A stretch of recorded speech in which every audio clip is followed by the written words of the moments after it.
ونحن كنا حريصين على أن يكون في الوثيقة أو البيان الوثائقي الاستراتيجي للتحالف أن يعلم لدى الجميع أن الشرعية تتمثل في عناصرها كاملة. يعني أصبح على رأسها دماء الشهداء ومحاكمة عادلة لكل من ولغت أيديهم في دماء المصريين، لأنه ليس هناك أغلى من الدماء.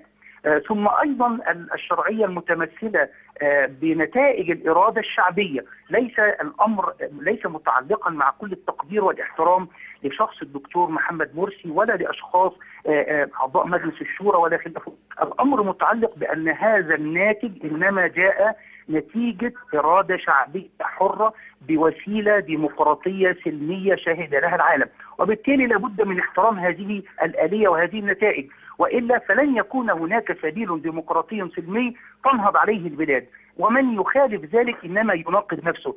دعونا من الأمور الفرعية فيما يتعلق لدى البعض من حساسيات تجاه الإخوان.